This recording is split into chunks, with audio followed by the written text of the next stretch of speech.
Welcome back. In our last installment, I referenced this chart and noted that expressions of enjoyment are what we typically call worship. I also noted that worship is more than this, but it's not less. Eventually we'll expand our definition of worship, but for now, with what I'll call a Scenario 2 minimalist perspective in place, let's return to the questions with which we started this video series.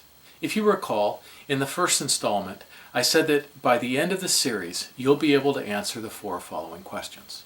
What is the essence of worship? Why did God create creatures to worship Him? Why does God require worship? Why does God insist on being at the very center of our existence? The first 2 questions have already been answered over the course of this series. As a reminder, what is the essence of worship? Worship is primarily an expression of enjoyment. It is a response to the experience of God that God created us to enjoy.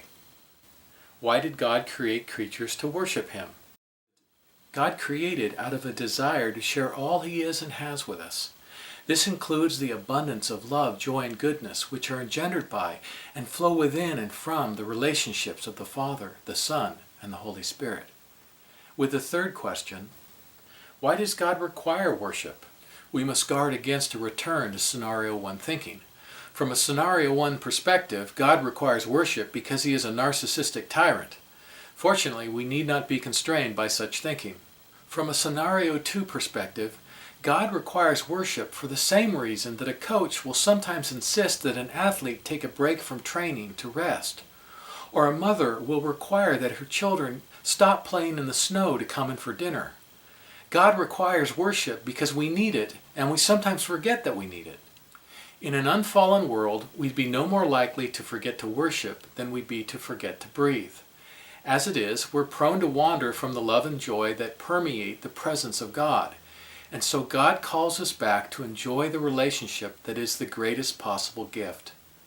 This leads us into the final question. Why does God insist on being at the very center of our existence? Because this question will take a bit more effort to adequately answer, it will have to wait till our next installment. Thanks for watching.